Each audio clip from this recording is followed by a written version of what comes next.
नमस्कार मंडळी, मी तुमची लाडकी अनघा पाटील तुमच्या लाडक्या YouTube चॅनलमध्ये स्वागत करते. आज आपण शिकणार आहोत मराठी अक्षर भारती इत्या 10वीतील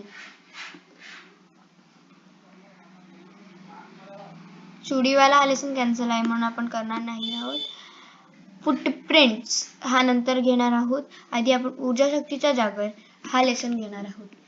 ऊर्जा शक्तीचा जागर ह्यांचे लेखक आहे डॉक्टर रघुनाथ माशेलकर. पृष्ठ क्रमांक 28.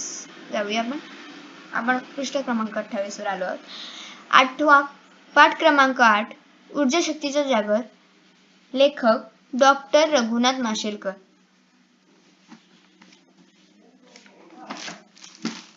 पृष्ठ क्रमांक 28 लवकर.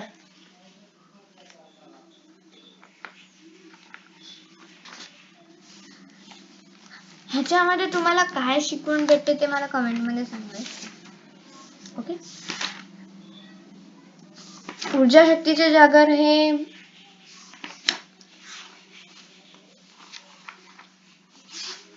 लेखकांचाच एक अनुभव आहे. अनुभव म्हणजे तसा अनुभवच नाही. आता आपण आलो आहोत आपल्या मेन ह्याच्यावरती. तर नेहमीप्रमाणे वेगवेगळ्या कलरच्या पेन घेऊन टाका म्हणजे तुम्हाला कळेल कुठे काय करायचं.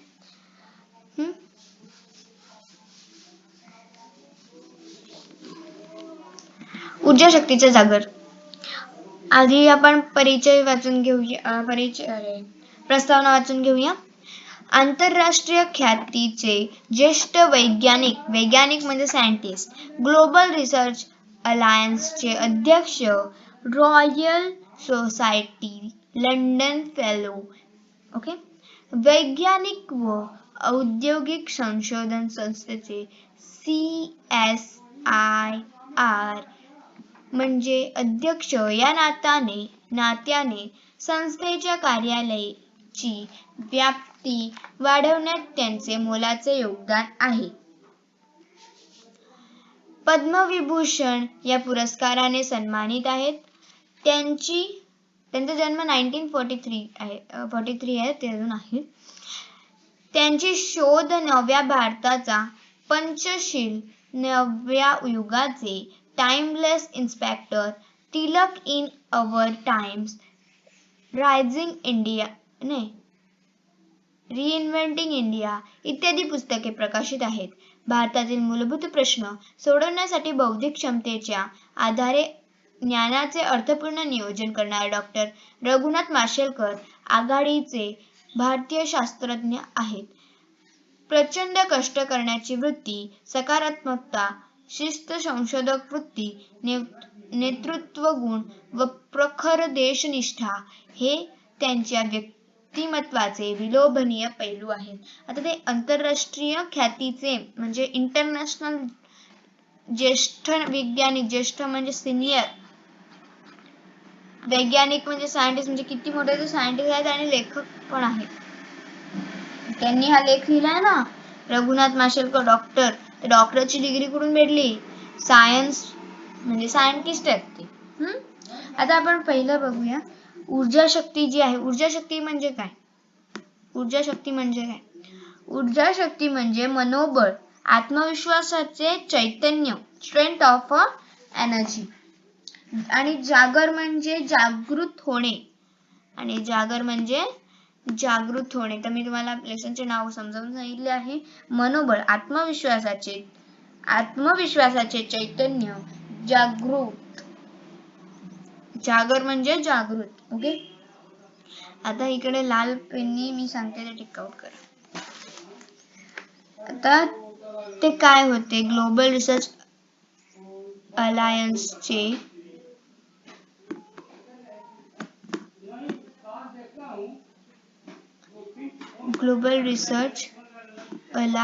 अध्यक्ष, रॉयल सोसायटी लंडनचे फेलो, वैज्ञानिक व औद्योगिक संशोधन संस्थेचे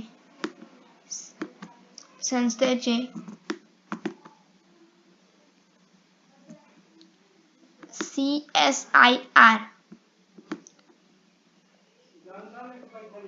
अध्यक्ष. ओके. आता शोध नव्या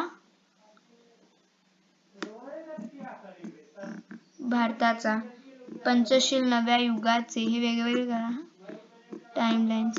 तिलक इन,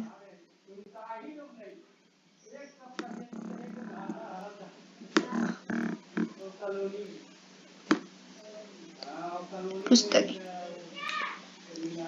प्रचंड कष्ट करण्याची वृत्ती, सकारात्मकता, शिस्त,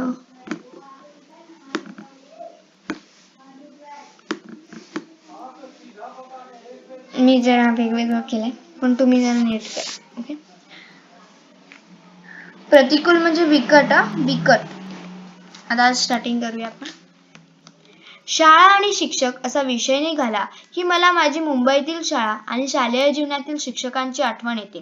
गिरगावातील युनियन हायस्कूल आणि माझ्या शाळकरी वयात आपुलकीनं संस्कार करणारे Bhave sir, Joshi sir, Shirke sir या साऱ्यांची माझ्यावर फार मोठे ऋण आहे.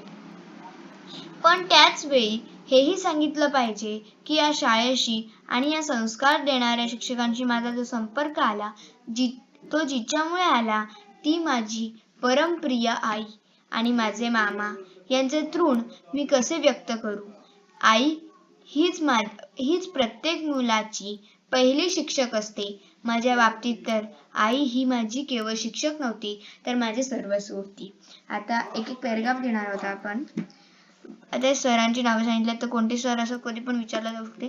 Bhave sir, Joshi sir, Shirke sir. Okay. कुठील? गिरगावातील युनियन हायस्कूल. हायस्कूलचे नाव काय? गिरगावातील युनियन हायस्कूल. नंतर कोणी ज्यांच्यामुळे संपर्क आला? परमप्रिय आई व माझे मामा म्हणजे लेखकांचे मामा. आई हीच प्रत्येक मुलाची पहिली शिक्षक असते. ओके. आता मी मीनिंग्स पण सांगते.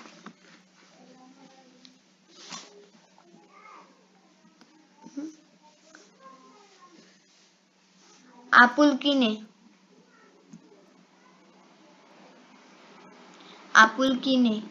आपुलकीने दिलाय ना. आपुलकीने म्हणजे प्रेमाने, with love and a concern. संस्कार म्हणजे चांगल्या विचारांची रुजवण, गुड टीचिंग. तृण म्हणजे कर्ज. संपर्क म्हणजे भेटणे. परमप्रिय म्हणजे अतिशय आवडती, क्लोज टू हार्ट.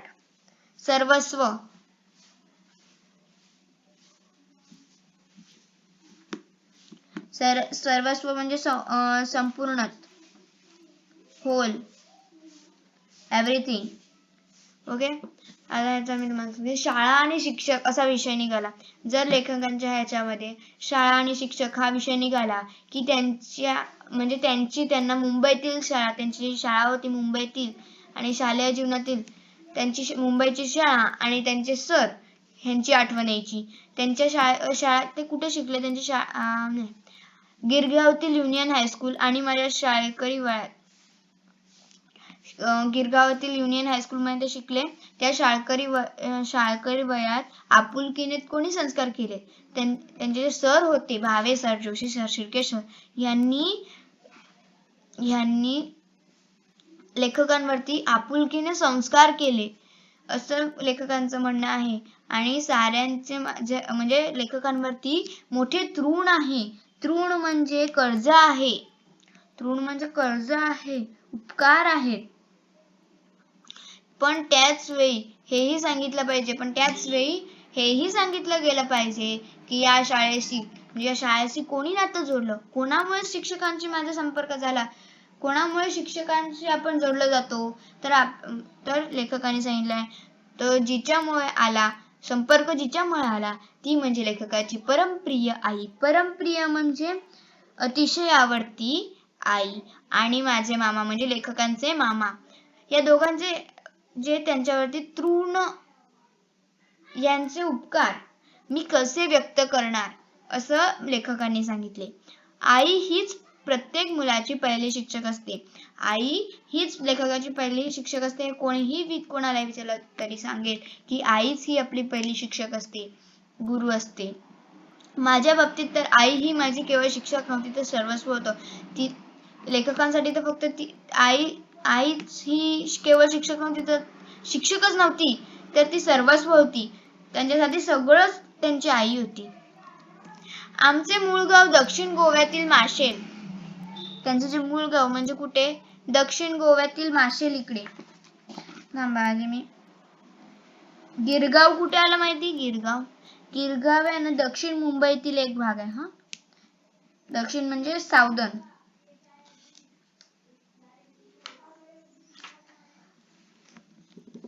आमचे मूळ गाव दक्षिण गोव्यातील माशेल. दक्षिण गोव्यातील माशेल म्हणजे दक्षिण म्हणजे साऊदर्न गोवा आहे. तिकडे माशेल असं करून गाव आहे ते. माझे बालपण तिथे झाले. त्यांचे जे चाइल्डहुड होतं ते तिकडेच झाले. माझ्या मामाचंही गाव माझ्या मामा ही याच गावातले. त्यांचे मामा जे होते ते पण त्याच गावातले. तिथल्या एका मैदानावर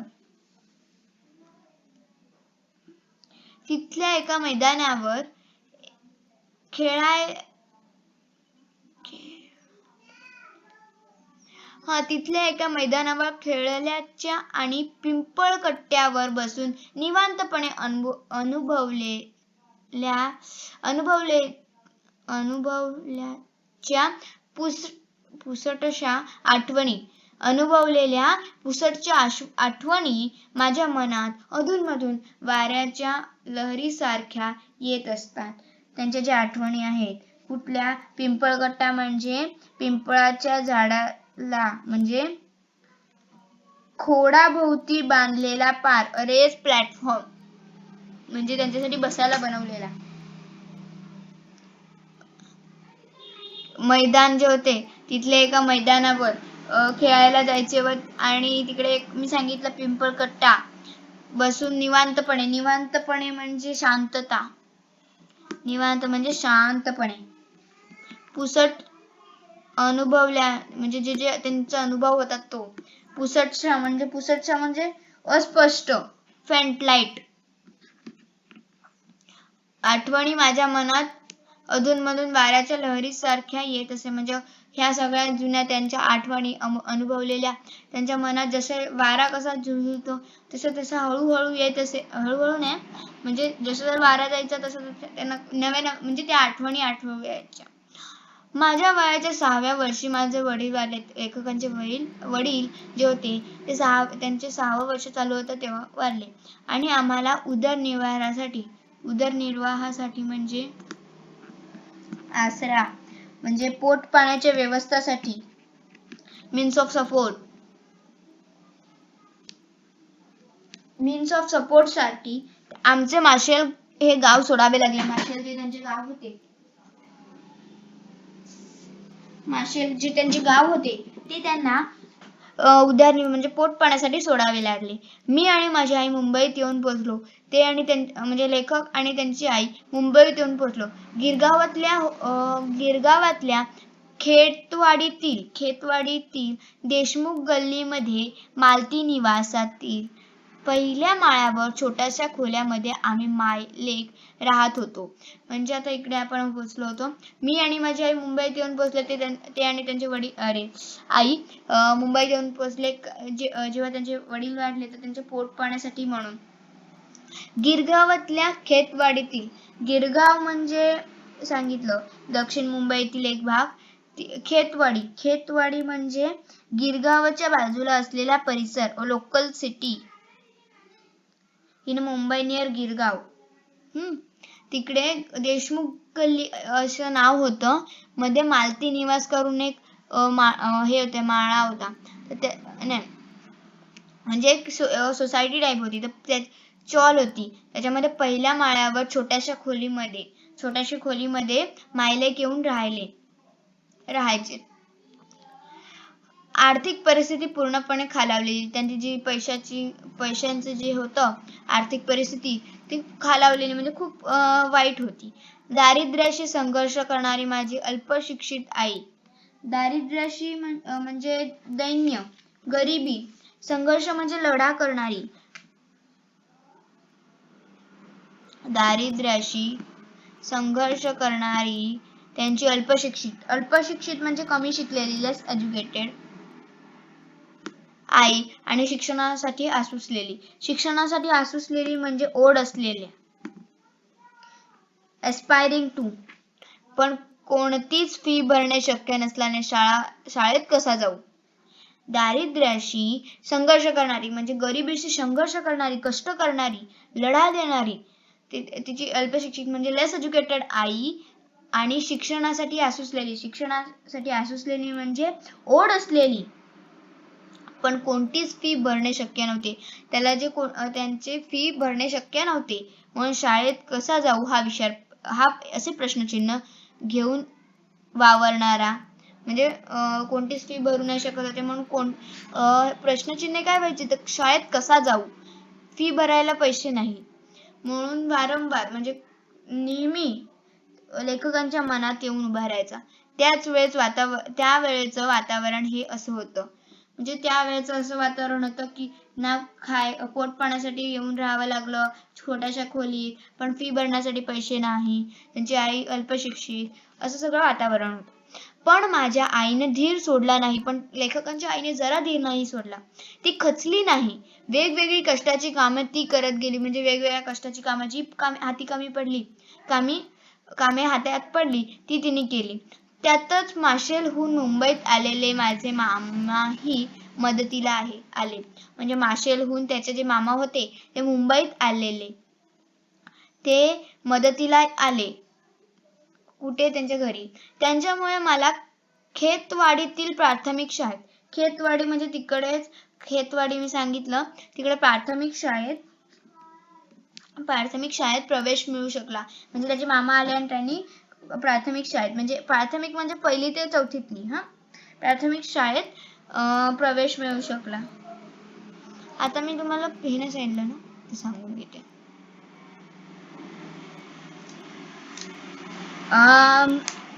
आर्थिक परिस्थिती खालावणे, आताच सांगितलं मी. आर्थिक परिस्थिती पूर्णपणे खालावलेली म्हणजे पैशांची चणचण भासणे, पैसे नसल्याने दबाईखाली येणे, डिटॅरिटेशन ऑफ फायनान्शियल कंडिशन, धीर न सोडणे. माझ्या आईने धीर नाही सोडला म्हणजे धीर सोडला नाही म्हणजे धीर न सोडणे, हिम्मत न हारणे, to not lose hope. Okay, खचली नाही न खचणे म्हणजे कठीण परिस्थितीत कोलमडून न जाणे, to not lose heart, to not give up. Okay, आता त्याचे मामा आले म्हणून त्यांच्या मामांमुळे खेतवाडीतील प्राथमिक शाळेमध्ये त्यांना प्रवेश भेटला. मग ही शाळा महापालिकेची होती ही जी शाळा होती ती कुठली होती, महापालिकेची होती. म्हणून महापालिकेची होती. माझ्याप्रमाणे शाळेची परिस्थिती परिस्थिती बेताची असणे म्हणजे महापालिका म्हणजे सरकारी होती, तर परिस्थिती बेताची असणे म्हणजे कसे बसे दिवस काढणे, आर्थिक स्थिती जेमतेम असणे, फायनान्शियल पुअर कंडिशन. ओके, पण इथले शिक्षक मात्र मनानं खूप श्रीमंत. शाळा भले गरीब पण ह्यांचे शिक्षक होते त्या शाळेतले ते मनानं मात्र खूप श्रीमंत होते. मन त्यांचं खूप मोठं होतं. पायात चप्पल ही घालायला नव्हती अशा परिस्थितीत माझी शाळा सुरू झाली. त्याच्या लेखकांच्या पायात घालायला चप्पल ही नव्हती अशा परिस्थितीत त्यांची शाळा सुरू झाली. वयाच्या 12व्या वर्षापर्यंत मला अनवाणीच राहावं लागलं. अनवाणी म्हणजे बिनचपलाने राहावं लागलं. पायात चप्पल नसताना चालणे, बेअरफूट. त्यांना अनवाणीच राहावं लागलं. पण इथले शिक्षक मात्र मनानं खूप श्रीमंत होते आणि पायात चप्पलही घालायला नव्हती अशा परिस्थितीत त्याची शाळा सुरू झाली. वयाच्या 12व्या वर्षी म्हणजे ते 6व्या वर्षी इकडे आले. मग त्यांची हळूहळू शाळा चालू झाली. 12व्या वर्षापर्यंत ते बिन चपलाने राहिले, बिन चपलानेच जे करणे. अनमणी शालेय शिक्षण पूर्ण केल्यानंतर जेव्हा हायस्कूलमध्ये प्रवेश घेण्याची वेळ आली, म्हणजे शालेय शिक्षण पूर्ण झालं आणि जेव्हा हायस्कूलमध्ये प्रवेश घेण्याची वेळ आली, हायस्कूल म्हणजे मोठ्या पुढच्या म्हणजे 5th स्टँडर्डच्या 4th वरचे ते हायस्कूल, म्हणजे शालेय शिक्षण पूर्ण झालं त्यांचं. मग केल्यानंतर जेव्हा हायस्कूलमध्ये प्रवेश घेण्याची वेळ आली, त्यावेळी तर आणखी मोठं संकट आलं. जेव्हा हायस्कूलमध्ये प्रवेश म्हणजे ॲडमिशन घेण्याची वेळ आली, तेव्हा त्यांच्यावरती आणखी मोठं संकट समोर आलं. त्यावेळीच हायस्कूलची प्रवेश फी 21 रुपये होती. त्या म्हणजे 21 रुपये तुम्ही विचार करत असतील, पण 21 रुपये सुद्धा त्यावेळी खूप होते.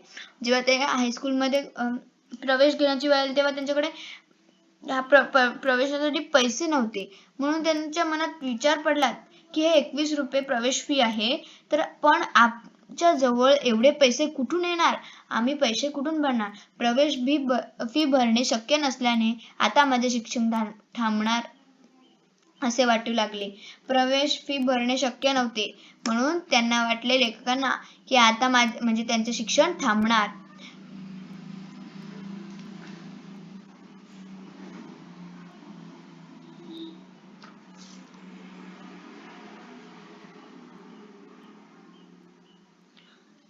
त्यांना वाटलं त्यांचे शिक्षण आता थांबणार असं.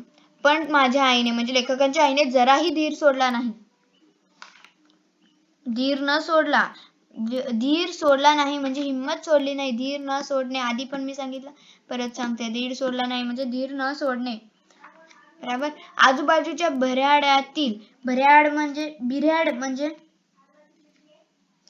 बिऱ्हाड म्हणजे कुटुंब, हाऊसहोल्ड. बिऱ्हाडातील म्हणजे बिऱ्हाड म्हणजे आजूबाजूतील कुटुंबातील कामे करून तिने पैसे जमवण्यास सुरुवात केली. त्यांच्या आईने आजूबाजूच्या घरातील कामे करण्यास ठरवले व त्या घरात कामं करून पैसे जमवण्याची सुरुवात केली. त्याच वेळी तिच्या परिचयातील एक माऊली म्हणजे तिची ओळखीची एक तिची मैत्रीण किंवा त्यांची ओळखीची एक माऊली म्हणजे स्त्री मदतीला धावली आणि माझ्या प्रवेश फीची व्यवस्था झाली. म्हणजे आईची म्हणजे त्यांची जी आई होती, त्यांच्या परिचयातील एक माऊली होती. माऊली म्हणजे स्त्री, आई, एक स्त्री, अ काइंड वुमन, मदतीला धावली आणि त्यांच्या प्रवेश फीची व्यवस्था झाली. पण तोपर्यंत गिरगावातील त्यावेळेच्या नामांकित शाळांमध्ये प्रवेश बंद झाले होते. जेव्हा त्यांची फीची व्यवस्था झाली, तेवढ्यातच त्यांचे जे गिरगावातील त्यावेळेस नामांकित म्हणजे नावाजलेले, नोटेड, प्रसिद्ध शाळांमधले प्रवेश म्हणजे जे प्रसिद्ध शाळा होत्या तिकडचे प्रवेश बंद झाले होते. अखेर युनियन हायस्कूलमध्ये मला प्रवेश मिळाला. म्हणजे शेवटी त्याला युनियन हायस्कूलमध्ये प्रवेश मिळाला आणि माध्यमिक शिक्षणाचा पुढील टप्पा सुरू झाला. माध्यमिक शिक्षणाचा पुढील टप्पा त्यांचा सुरू झाला. अनेक अडचणींमधून मी जमेल तेवढा अभ्यास करत होतो. म्हणजे एवढे सगळे अडचणी येऊन सुद्धा ते जमेल तेवढा अडीअडचणी म्हणजे अडथळे येऊन सुद्धा ते जमेल तेवढा अभ्यास करत होते. पण त्या छोट्याशा खोलीतील जागा अपुरी पडायची. ती खोली एवढीशी होती की म्हणजे त्यांची ती पहिल्या माळ्यावरील ती एवढी लहान होती की खोली अपुरी पडायची. अभ्यासाला पूरक वातावरण नव्हतं. त्यांच्या अभ्यासाला पूरक वातावरण नव्हतं.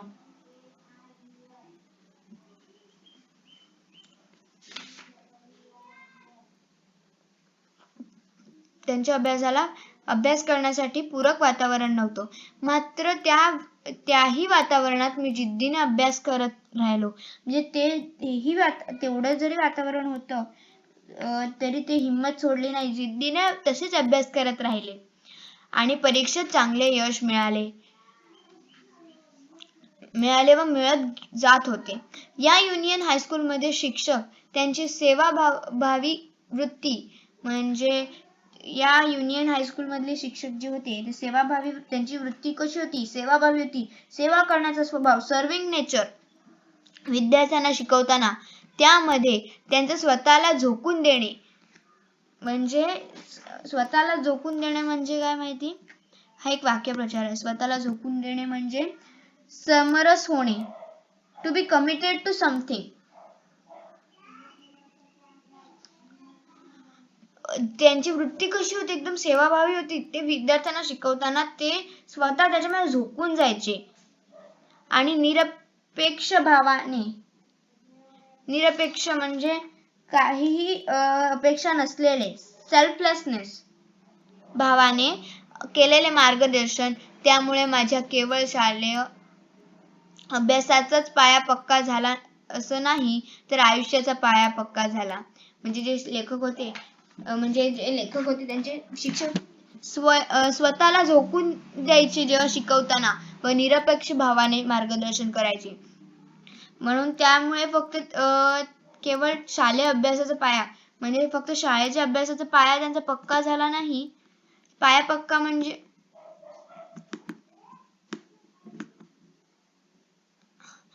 पाया पक्का झाला म्हणजे पाया पक्का होणे, मूळ ज्ञान भक्कम होणे, to build a strong solid foundation. म्हणजे फक्त त्यांचा अभ्यासाचा शालेय अभ्यासाचा पाया पक्का झाला नाही, पण आयुष्याचा पाया पक्का झाला, त्यांच्या जिंदगीचा पाया पक्का झाला. शिक्षणाबद्दल एक आंतरिक ओढ वाटू लागली त्यांना. आंतरिक ओढ वाटणे म्हणजे काय? मनातून वाटणे. आंतरिक ओढ वाटणे म्हणजे मनापासून इच्छा उत्पन्न होणे. To have an inner longing for something, to have an intense desire for. मनातून त्यांना वाटू लागले शिक्षणाबद्दल की मला आता अभ्यास करायचा, हे करायचं. मनातून ओढ लागली, आंतरिक ओढ वाटू लागली. आंतरिक म्हणजे मनापासून.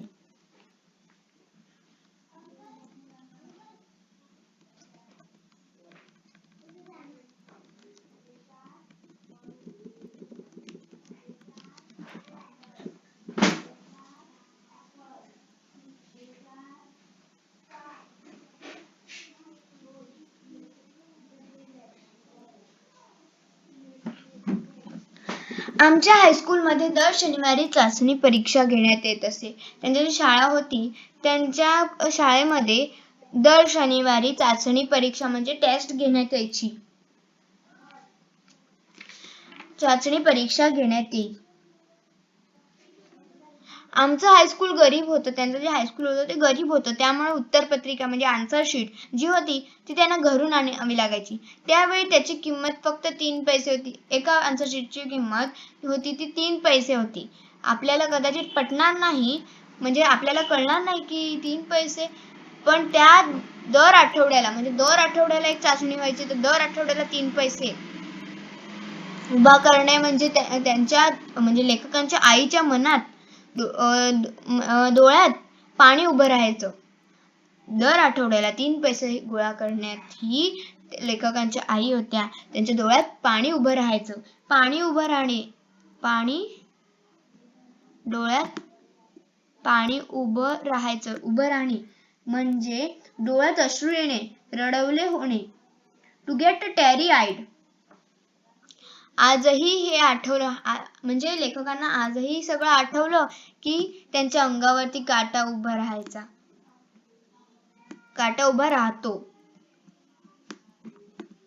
काटा उभा राहणे हा वाक्यप्रचार आहे.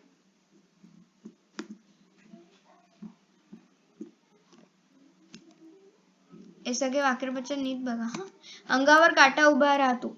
अंगावर काटा उभा राहणे म्हणजे भीतीने शहारा येणे, घाबरणे. Okay, to be entirely scared. Okay, तिने माझ्यासाठी प्रचंड कष्ट केले.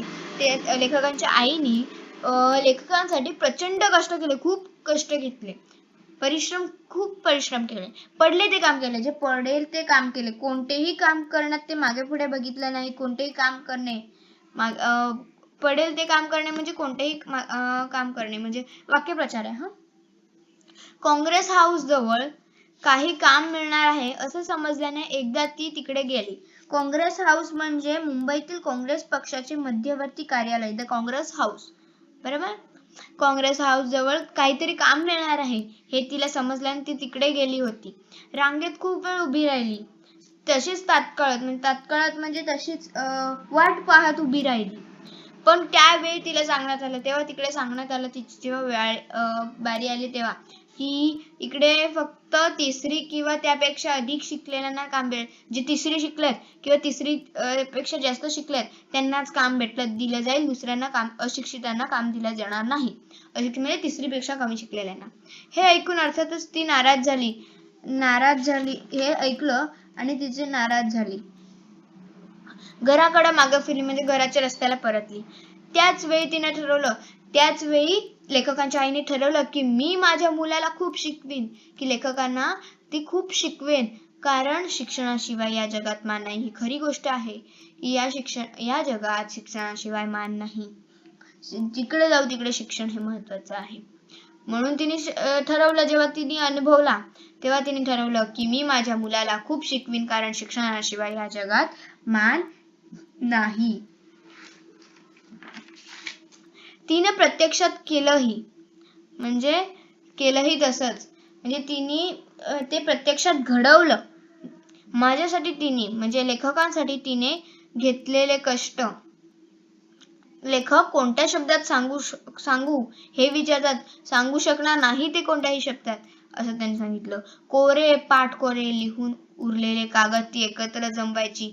म्हणजे कोरे म्हणजे ब्लँक, पाठकोरे म्हणजे पाठचं कोरं, आणि लिहून उरलेले जे कागद असायची ते ती जमवायची. त्याच्या वह्या करून द्यायची, त्याच्या वह्या बाइंडिंग करून द्यायची.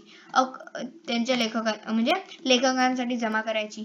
अखंड पेन्सिल मला मिळणं अवघड होतं. म्हणजे मोठी पेन्सिल किंवा अखंड म्हणजे न संपणारी पेन्सिल लेखकांना मिळणं अवघड होतं. त्यामुळे जेमतेम हातात मुठीत एवढीशी सुद्धा म्हणजे हातात धरता येईना अशी पेन्सिलने लिहावं लागायचं, एवढी त्यांची परिस्थिती बिकट होती. याच हायस्कूलमध्ये मला भावे सर भेटले. हे जे हायस्कूल होते तिकडेच त्यांना भावे सर म्हणून एक सर होते, ते भेटले. ते आम्हाला भौतिकशास्त्र शिकवत. भौतिकशास्त्र म्हणजे फिजिक्स शिकवायचे. विज्ञानातील हा विषय शिकवताना त्यांनी केवळ शास्त्र शिकवलं नाही, म्हणजे विज्ञानातील म्हणजे सायन्सचा हा विषय होता, तो शिकवताना त्यांनी फक्त शास्त्र म्हणजे सायन्स शिकवलं नाही, तर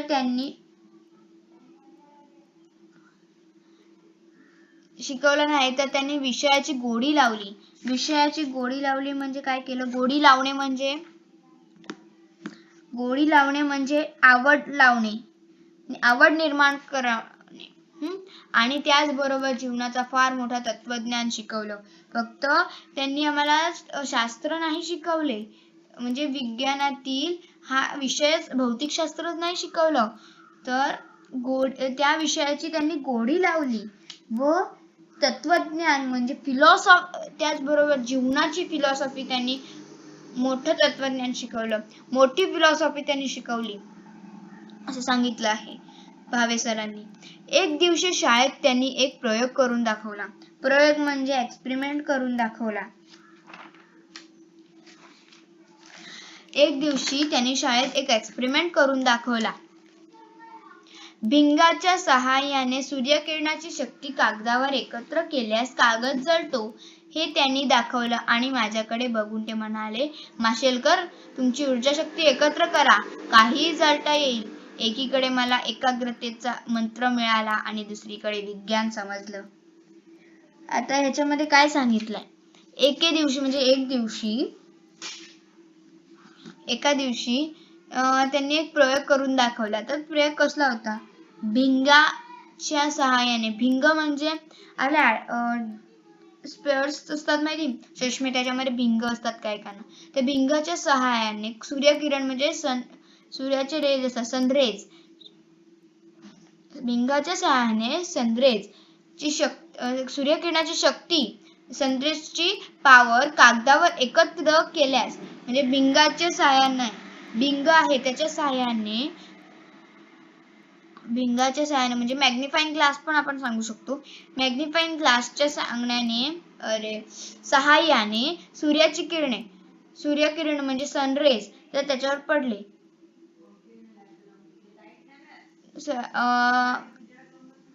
भिंगाच्या सहाय्याने सूर्यकिरणाची शक्ती कागदावर एकत्र केल्यास कागद जळतो. कागद असतो तो भिंगाच्या सहाय्याने जर सूर्यकिरणाची शक्ती जर कागदावर एकत्र केली आपण तर कागद जळतो हे त्यांनी दाखवलं. कोणी? भावे सरांनी दाखवलं. ते काय शिकवायचे? भिंग म्हणजे अंतर्गोल, लेन्स किंवा मॅग्निफाइंग ग्लास पण सांगू शकतो. फिजिक्स मध्ये काय शिकवलं? भिंगाच्या सहाय्याने एक त्यांनी एक्सपेरिमेंट करून दाखवला. त्याच्यामध्ये काय? भिंग म्हणजे मॅग्निफाइंग ग्लास आपण पकडूया किंवा लेन्स. मॅग्निफाइंग ग्लास पकडला आणि सूर्यकिरण सनरेज जर त्याच्यावर पडले व ते सगळं कागदावर एकत्र झाले तर कागद जळतो हे त्यांनी दाखवलं. आणि सरांनी लेखकांकडे बघून सांगितलं, म्हणाले की माशेलकर म्हणजे कोण? लेखक. तुमची ऊर्जा शक्ती एकत्र करा. तुमची जी ऊर्जा शक्ती आहे, ऊर्जा शक्ती म्हणजे मी सांगितलं मनोबळ एकत्र करा. काहीही जळता येईल. जर तुमचं काहीही जळता येईल म्हणजे काहीही आपण जाळू शकतो.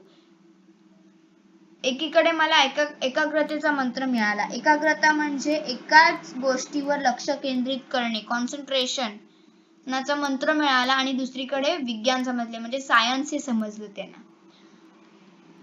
आयुष्याचं फार मोठं तत्वज्ञान मला भावे सरांनी या शिकवणीतून समजलं.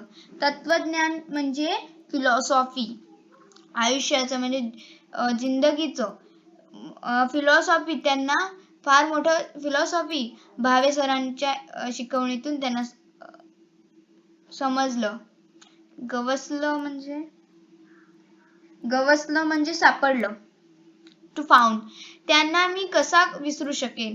त्या सरांना तो कसा काय विसरू शकेन? भावे सरांप्रमाणेच माझ्या शालेय आणि पुढील शैक्षणिक जीवनात जोशी सर म्हणजे जसे भावे सरांनी हेल्प केली तसेच पुढील शैक्षणिक जीवनात जोशी सर, शिर्के सर, श्री मालेगाववाला या सर्वांनीच माझ्या व्यक्तिमत्वाच्या जडणघडणासाठी उत्तम मार्गदर्शन केले. या सर्वांनीच लेखकांच्या व्यक्तिमत्वाच्या जडणघडणासाठी म्हणजे पुढच्या आयुष्यासाठी उत्तम मार्गदर्शन केले व त्यांच्यावरती चांगले संस्कार केले. आयुष्याच्या उभारणीसाठी मला याच शाळेने आणि याच शिक्षकाने भरपूर शिदोरी दिली. शिदोरी म्हणजे अन्नाचे गाठोडे, म्हणजे त्यांनी खूप काही दिले त्यांना.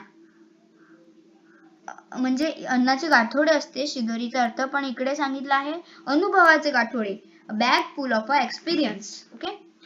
इकडे आयुष्याच्या उभारणीसाठी त्यांनी सगळ्या सरांनी व त्या शाळेने खूप शिदोरी दिल्या, अनुभवाचे गाठोडे दिले त्यांना.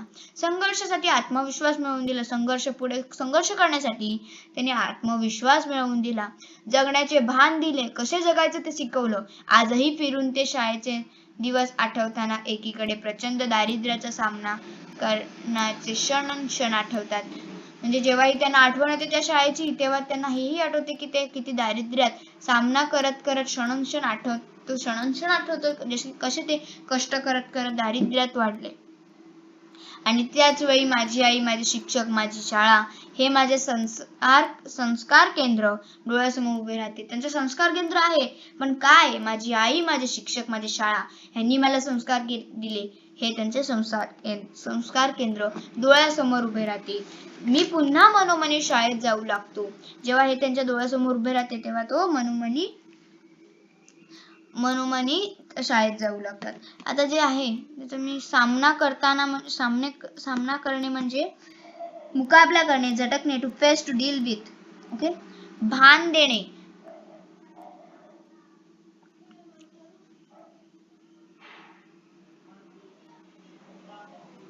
संस्कार करणे, संस्कार केले, बरोबर. तर संस्कार केले म्हणजे चांगले विचार, to instil a good thoughts. म्हणजे भान देणे म्हणजे भान दिले म्हणजे जाणीव निर्माण करणे. ओके. भान म्हणजे जाणीव आणि मनोमनी मी पुन्हा मनोमनी म्हणजे मनातल्या मनात इन द माइंड शाळेत जाऊ लागतो. आता हे जे आहे ते कुठून घेतलं आहे जो पाठ आहे तो आठवणीतील शाळा आणि शिक्षक यातून घेतला आहे. ओके. आसुसणे म्हणजे हे सगळं मी सांगितलेलं आहे तुम्हाला बरोबर. अख्खा लेसन एक्सप्लेनेशन झालेला आहे. Thank you for watching video.